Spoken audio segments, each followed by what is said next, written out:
வணக்கம். இன்னைக்கு நான் உங்களுக்கு அழகான 10 கதைகள சொல்லப் போறேன். ஒரு நாள் ஒரு பெரிய மீன் சின்ன மீன சாப்பிட முயற்சி செஞ்சுச்சாம்.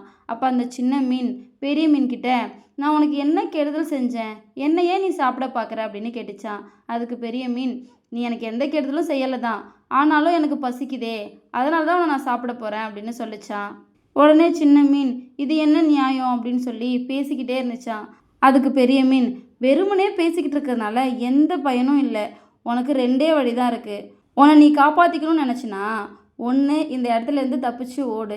இல்லைன்னா என்னை சாப்பிட விடு. 2யும் விட்டுட்டு பேசிக்கிட்டே இருக்காத" அப்படின்னு சொல்லிச்சான். இதோட இந்த கதை முடிஞ்சிருச்சு.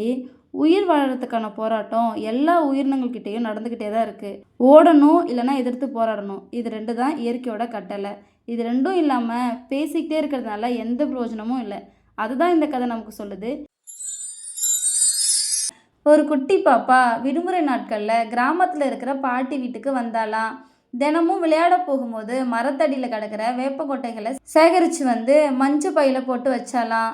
இதை பார்த்த அவங்க அம்மா, "இது எதுக்குமா சேகரிக்கிற?" அப்படின்னு கேட்டாங்களாம். அதுக்கு அந்த குட்டி பாப்பா, "அப்புறமா சொல்கிறேன்" அப்படின்னு சொன்னாலாம்.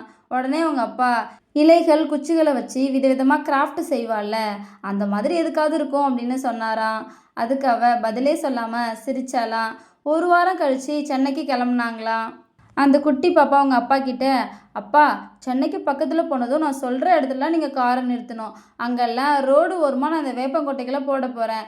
100 போட்டால் 10ஆவது முளைக்கும்ல. இதில் கிராஃப்ட் செஞ்சால் வீட்டுக்கு மட்டும்தான்ப்பா அழகு, விதைச்சா ஊருக்கே அழகு" அப்படின்னு சொன்னாலாம். அந்த குட்டி பாப்பாவோட அப்பாவும் அம்மாவும் அவளை நினச்சி ரொம்ப சந்தோஷப்பட்டு அவளை கட்டி பிடிச்சிக்கிட்டாங்களாம். இதோட அந்த கதை முடிஞ்சிருச்சு. இதை பார்க்குற எல்லா குழந்தைங்களும் என்ன மாதிரி நிறைய விதைகளை நடுவீங்கன்னு நம்புகிறேன். ஒரு தோட்டத்தில் நிறைய குரங்குகள் இருந்துச்சுங்களாம். பல வருடங்களாக அங்கேயே இருந்ததுனால தோட்டக்காரனுக்கு நண்பர்களாக இருந்துச்சுங்களாம். தோட்டக்காரன் செய்கிற எல்லா காரியத்தையும் பார்த்து குரங்குகளும் அப்படியே செஞ்சு விளையாடுமா. ஒரு முறை தோட்டக்காரன் பக்கத்து ஊருக்கு போக வேண்டிய வேலை இருந்துச்சான். அப்போ தோட்டக்காரனுக்கு ஒரு ஐடியா வந்துச்சான். நம்ம ஊருக்கு போயிட்டு வர வரைக்கும் நம்ம தோட்டத்தில் இருக்க செடிகளுக்கெல்லாம் குரங்குங்களை தண்ணி ஊற்ற சொன்னா என்ன அப்படின்னு யோசிச்சானா. குரங்குகளை கூப்பிட்டு விஷயத்த சொன்னானா. குரங்குகளுக்கு சந்தோஷமா. ஆனால் அதுங்களுக்கு ஒரு பிரச்சனை. அது என்னன்னா, எந்த செடிக்கு எவ்வளோ தண்ணி ஊற்றுறதுன்னு அந்த குரங்குகளுக்கு தெரியலையா. அதுக்கு அந்த தோட்டக்காரன், "அது ஒன்றும் பெரிய பிரச்சனை இல்லை. வேறு பெருசாக இருந்தால் தண்ணீர் நிறைய ஊற்றுங்க, சின்ன வேறாக இருந்தால் கொஞ்சமாக ஊற்றுங்க" அப்படின்னு யோசனை சொன்னானா. வெளியூர் போயிட்டு திரும்பி வந்த தோட்டக்காரனுக்கு அதிர்ச்சியாக இருந்துச்சான். எல்லா செடிகளும் பிடுங்கப்பட்டு காஞ்சி கிடந்துச்சான்.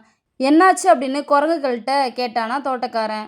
அதுக்கு குரங்குங்கள்லாம், "வேர் பெருசாக இருக்கா சின்னதாக இருக்கான்னு பார்க்குறதுக்காக எல்லா செடியையும் நாங்கள் தான் பிடுங்கணும்" அப்படின்னு சொல்லிச்சிங்களாம். இதோட அந்த கதை முடிஞ்சிருச்சு.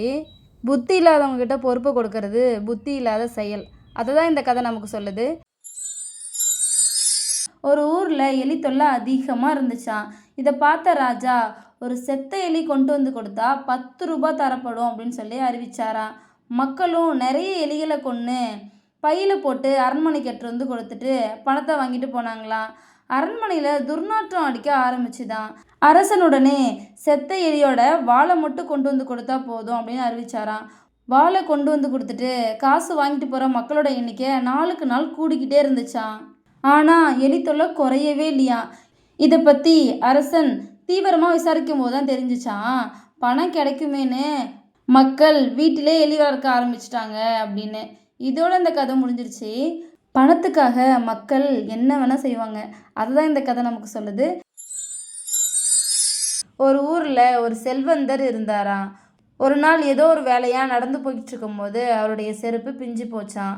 பக்கத்தில் இருந்த வீட்டுக்கு போனாராம். அந்த வீட்டுக்காரரை கூப்பிட்டு, "ஐயா, இந்த மாதிரி வரும்போது என் செருப்பு பிஞ்சு போச்சு. புது செருப்பு வேற, அதனால இதை தூக்கி போட எனக்கு மனசே வரல. இதை உங்கள் வீட்டு வாசலில் ஓரமாக வச்சுட்டு போகிறேன். காலையில் என் வீட்டு வேலைக்காரனை அனுப்பி எடுத்துக்கிறேன். அதுக்கு உங்களுடைய அனுமதி வேணும்" அப்படின்னு கேட்டாராம். அதுக்கு அந்த வீட்டுக்காரர் இந்த செல்வந்தரை பார்த்து, "ஐயா, நீங்கள் எவ்வளோ பெரிய செல்வந்தர். எங்கள் வீட்டு வாசலில் உங்கள் செருப்பு கிடக்கிறது கூட எங்களுக்கு கௌரவம் தான். நீங்கள் தாராளமாக வச்சுட்டு போங்க" அப்படின்னு சொன்னாராம். கொஞ்சம் வருஷத்துக்கு அப்புறம் அந்த செல்வந்தர் ஒரு நாள் இறந்து போனாராம். அவருடைய இறுதி ஊர்வலம் நடந்துச்சான். செருப்பை மறந்து வச்சார் இல்லையா, அந்த வீட்டு வழியாக செல்வந்தரை தூக்கிட்டு வரும்போது அப்போது நல்ல மழை பெஞ்சுதான். பிணத்தை தூக்கி வந்தவங்க அந்த வீட்டுக்காரங்க கிட்ட போய், ஐயா ரொம்ப மழை பெய்யுது, இப்போ தூக்கிட்டு போக முடியாது, அதனால இந்த உடலை இங்கே மழை நிற்கிற வரைக்கும் வச்சுட்டு அப்புறம் எடுத்துட்டு போக அனுமதி தருவீங்களா அப்படின்னு கேட்டாங்களாம். அதுக்கு அந்த வீட்டுக்காரர், யார் வீட்டு பிணத்தை யார் வீட்டு வாசலில் வைக்கிறீங்க, மரியாதையை எடுத்துகிட்டு போங்க அப்படின்னு சொன்னாராம். இதோட இந்த கதை முடிஞ்சிருச்சு. நம்ம உடம்புல உயிர் இருக்கிற வரைக்கும் தான் ஒரு மனுஷனுக்கு மரியாதை. அதை தான் இந்த கதை நமக்கு சொல்லுது. ஒரு ஊரில் ஒரு துறவி ஒருத்தவர் இருந்தாரா. யார் எப்படி அவமானப்படுத்தினாலும் கோபமே வராதான் அந்த துறவிக்கு. அந்த ரகசியத்தை தெரிஞ்சுக்கணும்னு சொல்லிட்டு ஒரு மனுஷன் ஆர்வமாக இருந்தானா. ஒரு நாள் அந்த துறவிக்கிட்ட போய் கேட்டானா. அதுக்கு அந்த துறவி, ஒரு ஏரியில் காலியான படகுல உட்காந்து தியானம் செய்கிறது என்னுடைய வழக்கம். அப்படி ஒரு நாள் நான் தியானம் செஞ்சுட்டு இருக்கும்போது என் படகை இன்னொரு படகு வந்து மோதிச்சு. இப்படி அஜாக்கிரதையாக வந்து யார் முட்டினதுன்னு கோவமாக கண்ணை திறந்து பார்த்தேன். எதிரில் இருந்த படகுல ஆளே இல்லை. காற்று வேகமாக அடிச்சதுனால அசைஞ்சு அசைஞ்சு வந்து என் மேலே மோதி இருக்குன்னு அப்புறம் தான் எனக்கு புரிஞ்சுது. என்னோடய கோபத்தை அந்த வெறும் படகுகிட்ட காட்டினா என்ன பையன்? யாராவது என்னை கோபப்படுத்தும் போது எனக்கு இதுதான் ஞாபகத்துக்கு வரும். இவங்களும் வெறும் படகு மாதிரி தான் அப்படின்னு நினச்சிக்கிட்டு அமைதியாகிடுவேன் அப்படின்னு சொன்னாராம். ஊர் முழுவதும் ஒரு அறிவிப்பு. அது என்னன்னா, 400 ரூபாய் இருந்தால் காலம் முழுவதும் உட்காந்து சாப்பிடலாம். இதை கேட்ட எல்லாரும் ரொம்ப ஆச்சரியப்பட்டாங்களாம். இதை பற்றி விசாரித்தப்ப 400 ரூபாய் பணத்தோட எந்த இடத்துக்கு வரணும்னு சொல்லிட்டு ஒரு அட்ரஸ் இருந்துச்சான். வெறும் 400 ரூபாயில் வாழ்நாள் முழுவதும் உட்காந்து சாப்பிட்லான்னா சும்மாவா? ஊரே திரண்டு அந்த இடத்துக்கு போச்சான். அந்த இடத்துல இருந்த ஒரு நபர்கிட்ட ஒருத்தவங்க கேட்டாங்களாம், 400 ரூபாய் தானா இல்லை 4000 40,000ன்னு நிறைய கேட்பீங்களா அப்படின்னு. அதுக்கு அந்த மனுஷன் 400 ரூபாய் மட்டும்தான் அப்படின்னு சொன்னானா. வரிசையில் ஒவ்வொருத்தராக உள்ளே போனாங்களாம். அங்கே ஒருத்தவன் நாற்காலியை விற்றுக்கிட்டு இருந்தானா. வாங்க சார் வாங்க, ஸ்ட்ராங்கான நாற்காலி, சீக்கிரத்தில் உடையாது, 400 ரூபா கொடுத்து வாங்கிட்டு போய் காலம் ஃபுல்லாக இதில் உட்காந்து சாப்பிட்லாம் சார் அப்படின்னு கூவுனானா. இதோட இந்த கதை முடிஞ்சிருச்சு. வாக்குறுதியை உடனே நம்பக்கூடாது. இது சாத்தியமானு நல்லா யோசிச்சு பார்க்கணும். ரொம்ப அநியாயத்துக்கு ஆசைப்படக்கூடாது. இதுதான் இந்த கதை நமக்கு சொல்லுது. ஒரு மனுஷனோட மகிழ்ச்சியை காண விரும்பிய கடவுள் அவன் முன்னே தோன்றி, உனக்கு என்ன வேணும் அப்படின்னு கேட்டாராம். அதுக்கு அந்த மனுஷன் பணம், செல்வம், தங்கம், வைரம் அப்படின்னு ஆசையோட சொன்னானா. கடவுள் உடனே அவருடைய விரலை நீட்டினாராம். அங்கிருந்த பீரோ தங்கமாச்சான். ஆனால் மனுஷன் எதுவுமே பேசாமல் இருந்தானா. கடவுள் மறுபடியும் அவருடைய விரலை நீட்டினாராம். அங்கேருந்த டேபிள் தங்கமாச்சான். அப்போவும் அந்த மனுஷன் எதுவுமே பேசாமல் இருந்தானா. கடவுள் வேக வேகமாக அந்த ரூமில் இருந்த எல்லா பொருட்களையுமே தங்கமாக்குனாராம். அப்போவும் அந்த மனுஷன் சிரிக்கவே இல்லையா. டயர்டான கடவுள் அந்த மனுஷனை பார்த்து, இன்னும் உனக்கு என்னதான் வேணும் அப்படின்னு கேட்டாராம். அதுக்கு அந்த மனுஷன், அந்த விரல் வேணும் அப்படின்னு கேட்டானா. கடவுள் மயங்கி விழுந்துட்டாராம். இதோட இந்த கதை முடிஞ்சிருச்சு. இந்த கதை நமக்கு என்ன சொல்லுது அப்படின்னா, வேணும், இன்னும் அதிகமாக வேணும் அப்படின்னு நினைக்கிற மனுஷங்க தான் இந்த உலகத்தில் அதிகமாக இருக்கிறாங்க. போதும்னு சொல்லி இருக்கிறத வச்சு சந்தோஷமாக வாழ்கிற மனுஷங்கள்லாம் குறைஞ்சே போயிட்டாங்க. அதை ஞாபகப்படுத்துறதுக்காக தான் இந்த கதை.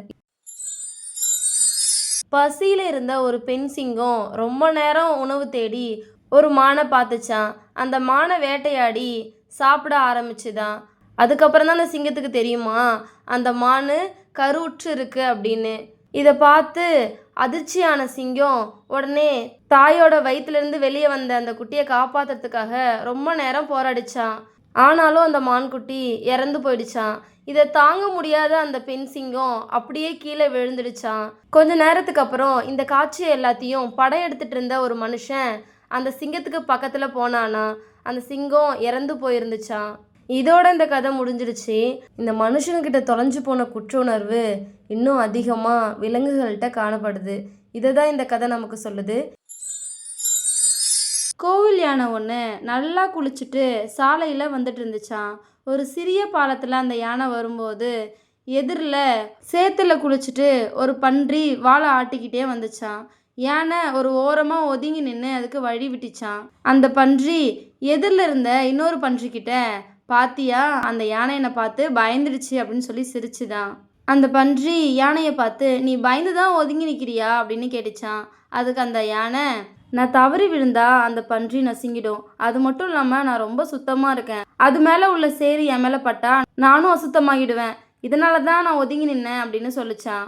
இதோட இந்த கதை முடிஞ்சிருச்சு. தன்னுடைய பலம் பலவீனம் தெரிஞ்சவங்க அடக்கத்தில் சிறந்தவங்களாக இருப்பாங்க. அதை தான் இந்த கதை நமக்கு சொல்லுது. இந்த 10 கதைகளும் உங்கள் எல்லாருக்கும் பிடிச்சிருக்கும் நம்புகிறேன். இன்னும் அழகழகான கதையில் நாளை மாலை 5 மணிக்கு சந்திப்போம். நன்றி.